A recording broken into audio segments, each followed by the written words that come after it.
Wieso stressen einen emotional manche Dinge total? Und warum hat man Probleme, da so ein bisschen widerstandsfähiger zu sein? Was sind manchmal Denkmuster, die einen echt runterziehen? Woher kommen die? Was machen die mit einem? Und wie kann man diese aber auch schneller erkennen und da seine klareren emotionalen Grenzen auch setzen, besser damit umgehen lernen? Das alles erkläre ich euch heute in meinem Video, habe Tipps und am Ende natürlich auch wie gewohnt 3 Fragen, die du dir selber stellen kannst. Hi, ich bin Marie, schön, dass du da bist, vielleicht auch wieder da bist. Ja, wie ihr wisst, ist das Thema psychische Gesundheit mir wichtig. Und gerade wenn man aus einem stark narzisstischen Elternhaus kommt, ja, da kann man tatsächlich einige Probleme aus dieser Kindheit mit ins Erwachsenenleben nehmen. Und ich finde aber trotzdem, dass man sich dann auf den Weg machen sollte, wenn man merkt, Mensch, da sind so ein paar Probleme, ja, denen zu begegnen und damit auch leben zu lernen, gewisse Dinge auch ändern zu lernen. Und das macht jeder in seinem ganz eigenen Tempo und auch in einer ganz eigenen Art. Ich habe aber in diesem Video heute mal einige Punkte für euch zusammengestellt, die vielleicht auch hilfreich dann für euch sind, wo ihr vielleicht sagen könnt, hey, das ist ein Problem, was ich habe, und dann auch so ein paar Ideen zu bekommen, wie man damit umgehen kann. Wenn ihr noch eigene Gedanken habt zu diesem Thema, super gerne schreibt es in die Kommentare. Können wir uns natürlich auch wie immer auch zu diesem Thema austauschen. Ansonsten abonniert auch super gerne meinen Kanal, wer es noch nicht getan hat. Jeden Samstag frisches Video, frischer Content. Ja, Narzissmus ist Thema, psychische Gesundheit, gesunder Selbstwert. Also es hängt ja auch alles sehr, sehr eng zusammen. Deswegen immer eine große Themenvielfalt, aber immer, das ist mir sehr wichtig, mit vielen Tipps und ohne Schwarz-Weiß-Sicht. Ja, was kann einem immer wieder stressen im eigenen Leben? Was sind oft, ich habe es auch genannt, hemmende Denkmuster, die man selber haben kann, wenn man ja vielleicht auch aus einem Elternhaus kommt, wo die Eltern ja sich nicht gekümmert haben, nicht emotional für einen da gewesen sind, einen oft abgewertet haben. Ich habe ein paar Punkte. Also man hofft lange immer darauf, dass narzisstische Menschen, Eltern auch, aber auch Menschen, sich doch noch ändern können. Ihr wisst ja, narzisstische Menschen sind oft so, dass sie viele Versprechen machen. Im Gegensatz zu anderen Menschen sind diese Versprechen bei ihnen aber oft nur Sachen, die sie daher sagen. Ja, sie sind nicht so verlässlich, wie andere Menschen es sind. Sie sagen Dinge daher, oftmals auch mit einem gewissen Ziel. Sie haben nicht so ein Verpflichtungsgefühl und sie haben manchmal auch eine unrealistische Selbstwahrnehmung und Selbsteinschätzung. Und so versprechen sie einfach ja immer wieder, dass sie sich ändern werden, dass sich etwas ändern wird oder dass sie Dinge vielleicht auch einsehen. Und ja, es ist immer wieder so, dass sie einen immer wieder ja dahin drängt vielleicht, dass man Grenzen setzt, ihnen Grenzen setzt und dass man dann diese Grenzen nicht durchhält aufgrund dessen, dass immer wieder dieses Gefühl entsteht, von Narzissten suggeriert, dieses, ja, ich ändere mich doch. Ja, wird sich alles ändern. Und die Hoffnungsschleife sozusagen im Kopf, und das kann ein Denkmuster sein, dass sich doch etwas ändert. Ja, kann sehr tief verankert sein und dieses Denken kann aber sehr stark darin hindern, ungesunde Beziehungen zu verlassen und Grenzen eben auch durchzuhalten. Ja, so geht es auch Lea. Lea war wieder zurück bei Paul. Wieder einmal. Er hatte es doch eigentlich schon sehr, sehr oft versprochen, dass er sich bessern wollte. Und sie glaubte es ihm auch immer wieder. Und so wie jetzt auch schon wieder. Sie ist wieder zurückgekommen. Sie war 2 Nächte bei ihrer Freundin Emily, aber ja, er hatte die ganze Zeit ihr geschrieben und versucht, sie anzurufen. Und jetzt versprach er, dass er sich doch ändern würde. Er überlegte sogar, in eine Therapie zu gehen, ihr zuliebe, denn es war schon wieder gekommen. Er war wieder mit seinen Jungs unterwegs gewesen abends und wieder einmal hatte er mit anderen Frauen richtig viel rumgeflirtet. Das hatte ganz zufällig von ihr nämlich eine Arbeitskollegin, die in der gleichen Bar war, mitbekommen und beobachtet. Und als Lea Paul damit konfrontierte, leugnete er es erst, er wertete sie ab, aber sie ließ nicht locker, denn sie schätzte ihn schon so ein, dass da vielleicht wieder irgendetwas war. Und dann, ja, gab er es zu, aber er fing dann auch an, zu weinen. Er entschuldigte sich total oft bei ihr, sagte, wie sehr er sie doch auch liebte und das gemeinsame Leben, was sie jetzt erst seit kurzem zusammen hatten. Ja, und so verzieh sie ihm wieder. Und wie schon so oft, weil sie so hoffte, dass er doch das Ganze sehen würde und sich bessern würde. Und das ist sehr, sehr oft so in diesen Beziehungen, dass es diese Schleifen sozusagen gibt, die man auch beliebig oft quasi dann drehen kann, auch in ungesunden Beziehungen, wenn man immer diese Hoffnung hat auf Besserung, so wie bei Lea und bei Paul. Ne, das kann ziemlich oft sich quasi wiederholen, bis Lea es hoffentlich schafft, ihre Grenzen zu setzen. Ja, das nächste kann sein, dass man den Menschen wirklich und in einer Beziehung zu Menschen viel, viel mehr sieht, als da wirklich ist. Es ist ja schön, wenn man an Menschen glaubt und sie auch supportet, sie unterstützt, aber oftmals ist da ein großes Missverhältnis, wenn man in einem narzisstischen Umfeld ist. Man glaubt nämlich daran, dass stark narzisstische Menschen viel, viel mehr können, als sie eigentlich zeigen. Denn das suggerieren sie einem oft, wenn sie rumfantasieren, was sie nicht alles beruflich hätten machen können, wenn die Umstände anders gewesen wären.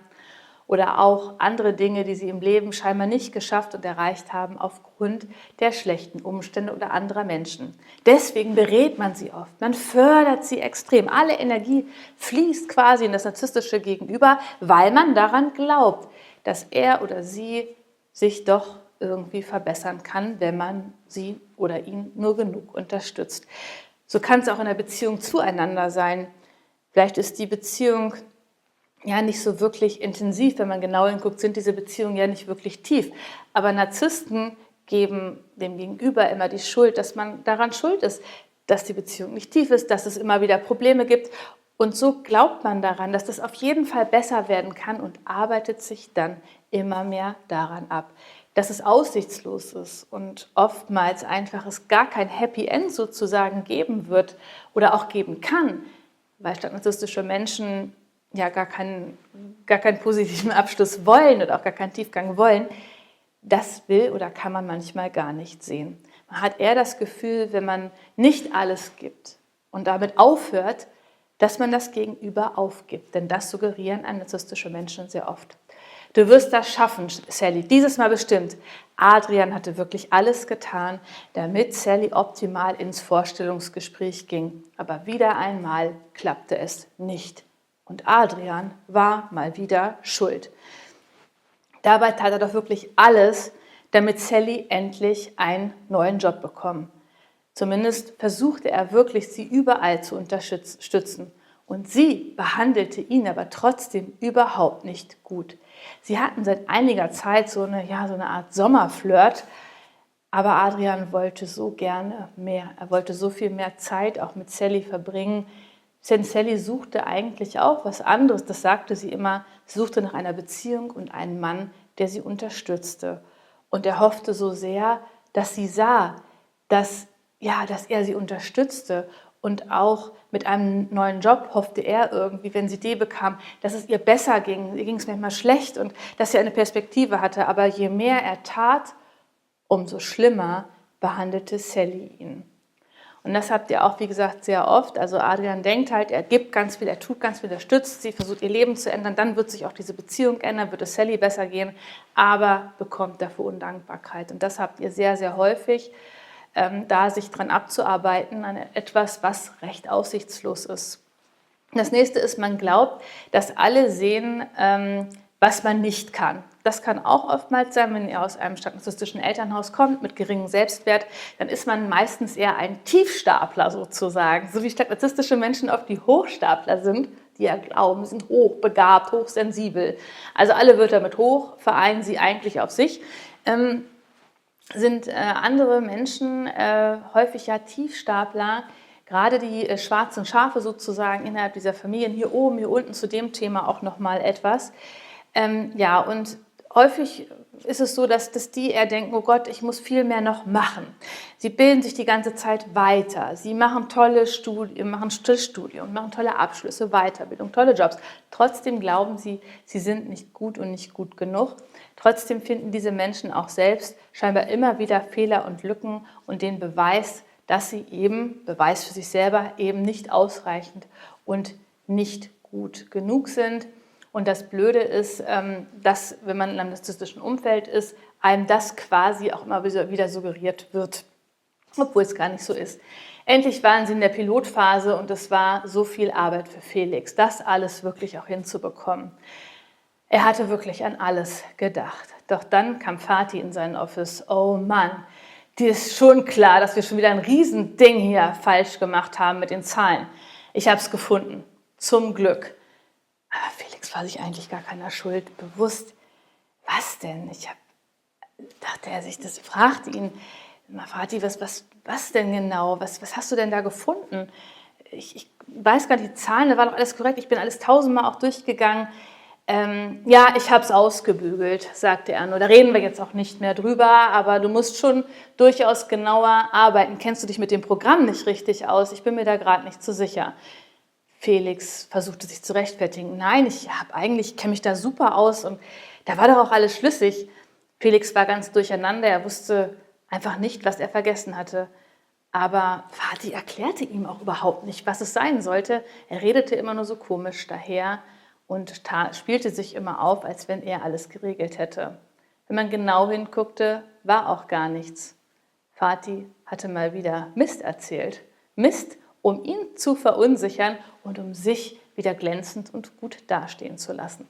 Also das ist auch was, jemand sozusagen ins Boxhorn zu jagen. Das ist aber wirklich der nette Begriff dafür, sondern eher mit Lügen den anderen zu verunsichern. Das machen narzisstische Menschen oft und das Problem ist halt, wenn man selber, wie gesagt, einen geringen Selbstwert hat und man immer glaubt, wow, tatsächlich, ich bin nicht gut genug, ich kann Dinge nicht, dann kann das ein Denkmuster sein, was einem in solchen Bereichen, wo man vielleicht auch eine Grenze setzt, sagt, nein, ich bin mir sicher, ich habe da nichts falsch gemacht, zeig es mir bitte, eben nicht so auftritt. Das nächste ist, zu streng zu sich zu sein. Also das sind so im Sportbereich zum Beispiel, noch mehr zu trainieren, noch schöner alles vorbereiten für den Besuch, noch besser alles zu putzen nach dem Motto, was denken sonst die anderen, wenn ich das nicht ordentlich gemacht habe. War die Präsentation heute wirklich gut? Man liegt die ganze Nacht wach, war das alles gut? Negative Selbstgespräche, also dieses zu streng zu sich selber zu sein, sich darüber auch wirklich zu stressen den ganzen Tag, die ganze Nacht mitunter auch, kann auch leider eine Auswirkung sein. Dazu kann ich euch dieses Video hier mal, also es ist ein Video und hier oben ist nochmal ein Hinweis, unten findet ihr es halt auch. Man glaubt, wenn man aufgibt, dann scheitert man selber auch. Eine ganz blöde, ich habe Aufgeben eben schon mal so angesprochen, eine ganz blöde Auswirkung aus einem stark narzisstischen Elternhaus ist das Thema Aufgeben sozusagen. Es ist oft sogar wichtig, wie ich finde, aufzugeben sozusagen, also auch mal gehen zu lassen, loszulassen, sich nicht abzukämpfen, wenn es auch gar keinen Sinn mehr macht oder man auch merkt, das führt einfach zu überhaupt gar nichts. Denn nur so kann ja eben auch etwas Neues passieren.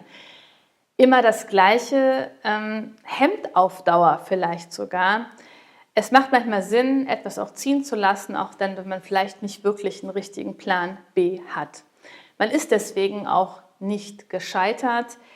Das kann man aber total verinnerlicht haben. Dieses Denken, wenn ich jetzt loslasse, wenn ich jetzt gehen lasse, wenn ich etwas beende und nichts Neues habe oder so, ja beruflich vielleicht auch, dann passieren die schlimmsten Dinge und dann bin ich gescheitert. Dieses Scheitern vor allem auch, ne?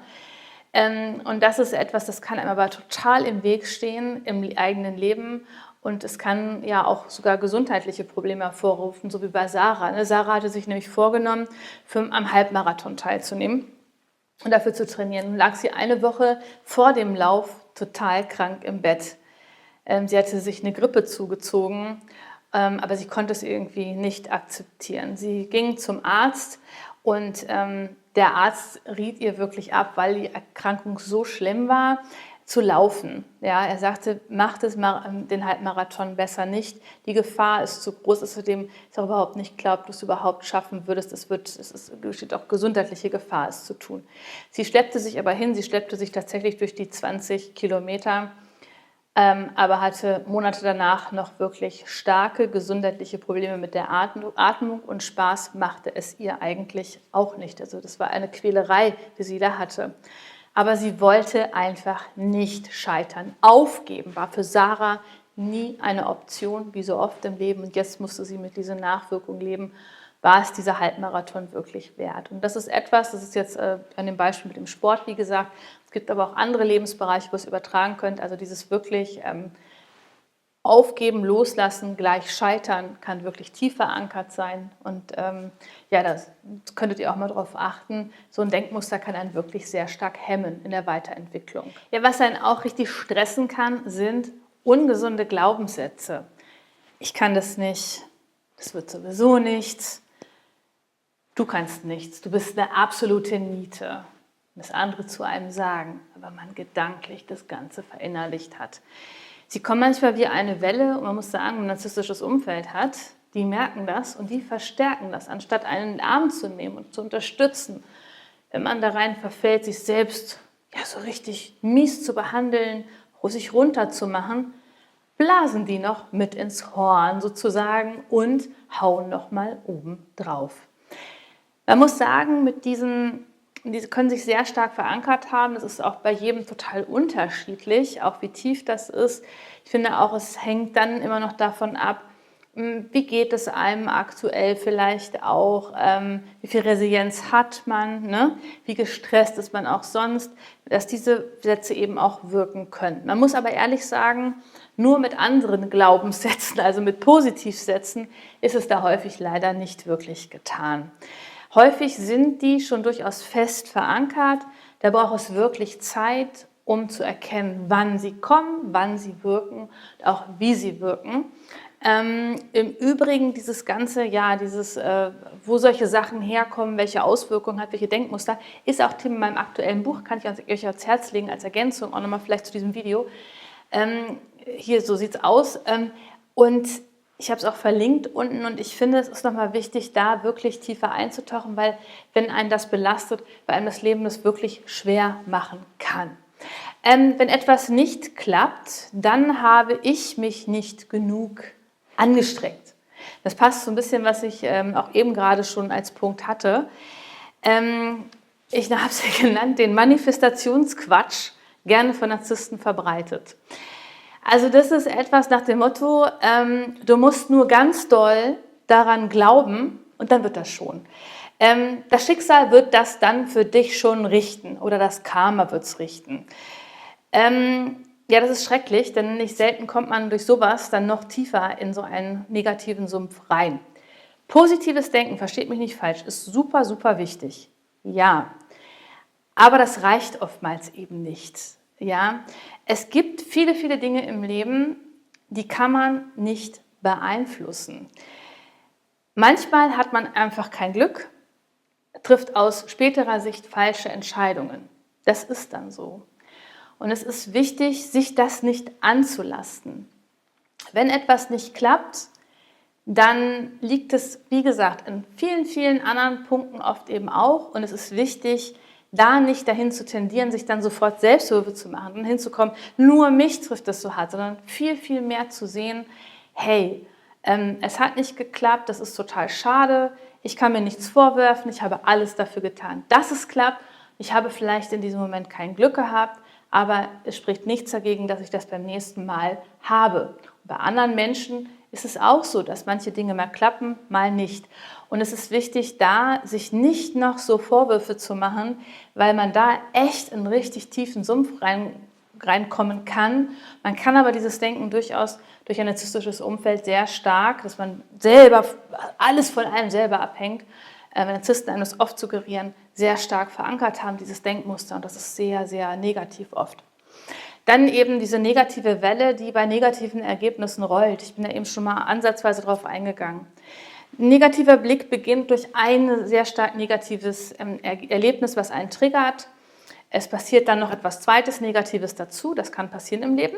Und plötzlich ist gefühlt alles quasi wie immer. Das Leben, man fängt an zu denken, das Leben meint es eben nicht gut mit einem, sondern meint es sehr schlecht mit einem. Man verfällt immer mehr den Blick, man sieht immer mehr das Negative, was im eigenen Leben passiert, blendet fast komplett aus, was auch Schönes passiert. Denn dass nur etwas Negatives passiert, ist oft nichts. Manchmal sind es nur Kleinigkeiten, aber die nimmt man gar nicht mehr wahr. Und man fängt an, es plötzlich auch ganz doll persönlich zu nehmen. Und man nimmt das Leben auch persönlich. Das Leben meint es mit mir nicht gut. Und das ist etwas, dieser Blickwinkel, das kann auch von früher kommen, auch aus einem Elternhaus, dass sich sowas manifestiert hat. Aber auch daran kann man ja durchaus arbeiten, das zu erkennen und dann eben auch einen anderen Blickwinkel einnehmen, zu lernen. Dann, das habe ich eben auch schon gehabt, man bezieht eben alles Negative auf sich, ja, komische Stimmungen, die irgendwo sind, für die man gar nicht verantwortlich ist oder irgendwelche Vorfälle, die passieren, wofür man auch nichts kann. Man glaubt eben, dass man für alles, ja, Negative blöderweise verantwortlich ist und das Leben böse mit einem sozusagen mitspielt. Vielleicht auch, dass man irgendwas Schlechtes getan hat und deswegen jetzt im Extremfall irgendwie bestraft wird oder so. Das ist oft auch etwas, was von früher kommen kann. Dieses Du bist verantwortlich von narzisstischen Eltern für das, für dies, für das, für alles Mögliche. Ne? Der Mutter ist die Brille runtergefallen und die narzisstische Mutter und die Tochter ist dann plötzlich dafür schuld. Die kann gar nichts dafür, aber sie wird für alles gleich erst einmal verantwortlich gemacht und das kann sich total tief einbrennen. Ja, Jan, bei dem war das auch so ganz komisch. Der ging zu einem Networking-Event und dort traf er Jonas. Das war ein Ex-Kollege und eigentlich haben sich die beiden gut verstanden. Ja klar, am Ende, als er jetzt gegangen war vor einiger Zeit, da war es schon komisch, aber an sich war alles okay. Und er begrüßte ihn und der sagte nur ganz kurz angebunden Hallo, schaute ihn auch nur ganz kurz an und sagte dann auch, er müsste jetzt auch schon weiter. Ja, was war das los? Das beschäftigte ihn eigentlich auch die ganze Zeit. War da was in der alten Company gewesen, aber es war doch an sich war doch alles gut. Er war doch auch im Guten gegangen und die Branche ist aber auch klein, nicht, dass da doch irgendwas Komisches gewesen ist, von dem er nichts weiß. Ja, und dann ging er nach Hause und dann hatte er auch noch ein Schreiben im Briefkasten, eine Mieterhöhung. Er konnte es nicht fassen, gerade jetzt, wo er den neuen Job angefangen hatte, wo sowieso alles so unsicher war.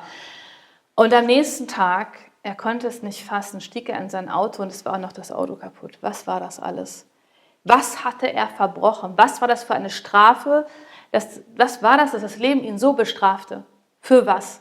Und zack, kam er in so eine Negativwelle rein. Und das ist etwas, was ich eben gesagt habe, ne? Eine Sache, nächste Sache.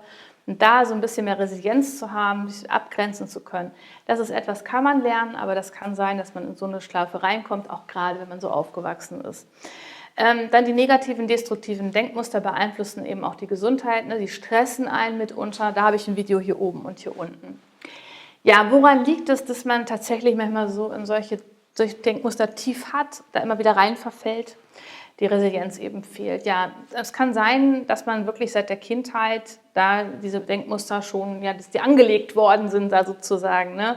Als Kind ist man an allem schuld, man ist für alles verantwortlich und weil narzisstische Eltern auch alles abgeben an Verantwortung, also für alles Schlechte sind die Kinder, ist das Kind verantwortlich.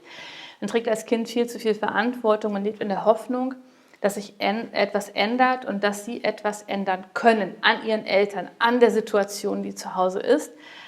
Das suggerieren ja diese narzisstischen Eltern oft. Ich müsste ja nicht so streng zu dir zu sein, wenn du ein netteres Kind wärst. Also solche skurrilen Sachen oft bei genauem Hinsehen. Aber man glaubt das als Kind und wächst so aus. Dieses Du musst dich mehr anstrengen, dann wird auch alles besser. Dass man, wie gesagt, viele Dinge gar nicht beeinflussen kann, das lernt man gar nicht. Leistungen wurden nie anerkannt oder eben nur mit einem Aber. Ja, auch das, ungesunde Glaubenssätze von zu Hause, ne? Auch das, so Sprüche von zu Hause, total negative, die sich auch eingebrannt haben. Oder man wurde immer runtergemacht und abgewertet und belächelt für Bildung und für Fähigkeiten, die man hatte. Eher immer verunsichert. Bist du dir sicher, dass? Ja, auch das kann zu großer Verunsicherung und einem geringen Selbstwert führen. Ja, wie gesagt, die Auswirkungen können sehr negativ sein. Geringer Selbstwert, habe ich euch eben gesagt, starke Verunsicherung halt, sehr negatives Denken, oftmals auch über sich selber einfach auch. Also das kann sehr, sehr vielfältig sein. Jetzt ist für mich aber die Frage, was kann man selber tun? Und da kann man durchaus einiges tun. Das eine ist, die Dinge klarer zu sehen und die Dynamiken, in denen man sich vielleicht auch sehr lange bewegt hat, früher und vielleicht auch heute im narzisstischen Umfeld noch bewegt. Verstehen, wie manche Dinge, manche Denkmuster auch entstanden sind, hilft sehr. Und viel Verständnis auch vor allem für sich selber zu bekommen, zu sagen, okay, daran liegt es vielleicht, dass ich so negativ über mich denke. Daran liegt es, dass ich plötzlich so Angst komme. Daran liegt es, dass ich plötzlich alle Verantwortung übernehme und alles Negative so persönlich nehme. Das ist ganz wichtig, da sich so ein bisschen auf Forschungsreise zu begeben. Wenn ihr dazu Fragen habt, im Übrigen auch zu diesem Thema, super gerne, können wir auch gerne telefonieren oder per Videocall miteinander sprechen. Das nächste ist, lernen, Dinge entspannter zu sehen. Auch das ist etwas, man kann die Dinge sehr, wenn wir verbissen sehen, kann sehr, sehr, sehr belastend damit umgehen, dass es jede Sache, die passiert, einen sehr stark belastet, negativ. Tatsächlich zu versuchen, etwas mehr Entspannung ins Leben zu bekommen. Manchmal ist man auch so als Mensch auch sehr angespannt. Auch da habe ich euch oft schon gesagt, lege ich euch dieses Buch Autogenes Training ans Herz. Und das Autogene Training an sich, das ist ein tolles Buch. Ich unten auch nochmal verlinkt, könnt ihr auch mal gucken, euch vielleicht so einer Sache mal zu nähern, um auch entspannter generell zu werden und dann auch eine entspanntere Sichtweise, die natürlich noch ein bisschen mehr Arbeit erfordert, aber das ist ein Baustein, das ganz wichtig ist. Dinge, die man ändern kann und Dinge, die man eben auch nicht ändern kann, zu lernen, also akzeptieren zu lernen, Verantwortung auch abzugeben. Manche Dinge kann man nicht ändern. Das ist einfach so. Man ist ja keine Fee und das ist dann halt eben so. Und ich glaube, das ist wichtig, auch das zu akzeptieren und auch in der Beziehung zu Menschen eben zu sehen, dass man auch da Verantwortung abgibt und auch da die Änderungsmöglichkeiten, Unterstützungsmöglichkeiten anderer Menschen doch begrenzt ist. Loslassen lernen ist auch so wichtig. Dazu habe ich mal ein Video gemacht, was ich euch hier wirklich am Anschluss ans Herz lege. Das packe ich euch jetzt mal hinten rein. Dann könnt ihr es vielleicht gleich im Anschluss mal angucken. Ein Ding oder auch mehrere machen nicht alles schlecht. Hier könnt ihr versuchen, euren Kopf zu Hilfe zu nehmen.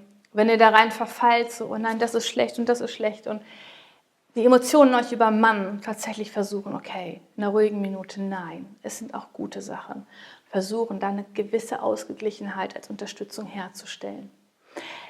Die negative Gedankenwelle versuchen zu stoppen, zu schauen, wann kommt diese, Warnzeichen zu erkennen, frühzeitig eingreifen, ne, für positive, entspanntes Umfeld sorgen, für positive Erlebnisse eben auch und nicht noch sich mehr zu stressen, das ist auch wichtig. Positiven Input zu schaffen und fördern Situationen, das finde ich auch immer. Sport, ihr wisst ja, ich liebe Sport, also Sport ist da zum Beispiel eine Möglichkeit, der andere liest irgendwie, der andere malt, der andere verreist gerne, der nächste spielt gern Fußball, der nächste, es gibt doch 1000 Sachen, um da mal zu gucken, was euch da entspannt. Für ein positives Umfeld zu sorgen, das ist auch so wichtig. Schrittweise ist es oft so, gerade wenn ihr ein narzisstisches Umfeld hattet und auch vielleicht noch habt. Freunde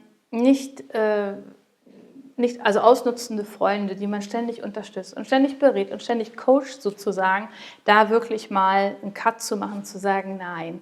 Sich einen wertschätzenden Arbeitgeber zu suchen, ist nicht unwichtig. Eine Partnerschaft, die man nicht supporten muss oder die einem nicht gut tut, auch da den Blick drauf zu werfen und auch da Grenzen und Konsequenzen zu ziehen. Hier auch loszulassen und auch verabschieden zu lernen, kann ich euch da wirklich nur ans Herz legen. Und es ist ein Prozess, es ist nichts, was von heute auf morgen passiert. Stresst euch da nicht noch zusätzlich. Dann Resilienz im Erwachsenenalter entwickeln. Ne? Das heißt, berufliche Rückschläge, persönliche Verluste oder Krankheiten. Das alles ist normal und es passiert in unserem Leben. Das ist so. Jeder von uns hat das. Und es ist wichtig, manchmal häufen sich blöderweise negative Erlebnisse. Das erklärt sich jeder anders. Ich bin der Meinung, ich bin da sehr rational und sage, ja, das ist einfach manchmal so, es passiert. Und das eben zu akzeptieren und zu sagen, ja, das passiert und eher Ressourcen und Schutzfaktoren frühzeitig zu lernen. Das heißt, es ist wichtig, bereits, ich sag mal, an guten Tagen oder guten Phasen, in denen ihr euch gut fühlt, dafür zu sorgen, den Blickwinkeln da zu erweitern. In Phasen, wo es euch sowieso schon schlecht geht, wird es schwer sein, das zu tun, sondern wenn ihr die Zeit habt, wenn es euch gut geht, eben zu sehen, anderen geht es auch so. Es ist keine persönliche Bestrafung im Leben, wenn irgendwelche negativen Dinge passieren.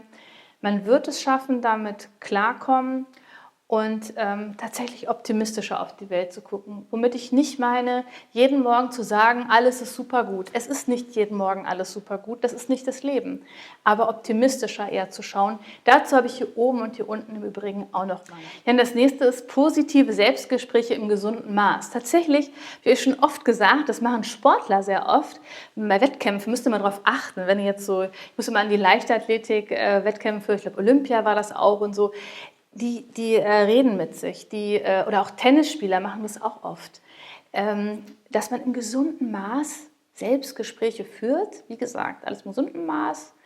Und das ist auch sehr förderlich, sich eher motiviert, sagt, hey, das wird wieder. Ja? Sich eher so tröstend und nicht, was hast du wieder gemacht? Wie es vielleicht kommt von früher, sondern eher positiv zu sagen, hey, das schaffe ich kriege das hin, es ist gerade eine blöde Phase, was kann ich jetzt machen, dass es mir besser geht in die Richtung. Jetzt 3 Fragen. Das erste ist, hast du manchmal auch diese hemmenden Denkmuster in deinem Leben? Das zweite ist, was machen sie mit dir und wann kommen sie? Und das dritte ist, wie kannst du in entspannteren Zeiten jetzt schon mal beginnen, deinen Blickwinkel etwas zu erweitern, damit du für so negative Phasen gut gewappnet bist. Ja, meine Lieben, das war mein Video zu diesem Thema. Ich hoffe, es hat euch gefallen. Dann liked es gerne, schickt es auch super gerne an jemanden, dem es vielleicht weiterhelfen könnte. Ansonsten, wie gesagt, wenn ihr Fragen habt, meldet euch immer gerne. Das Video zum Loslassen findet ihr jetzt hier, rechts oder links, eins von beiden. Und ich wünsche euch eine zauberhafte Woche. Ja, habt eine entspannte Zeit, denkt positiv über euch. Und ich freue mich, wenn ihr nächsten Samstag wieder dabei seid. Macht's gut, bis dann. Tschüss.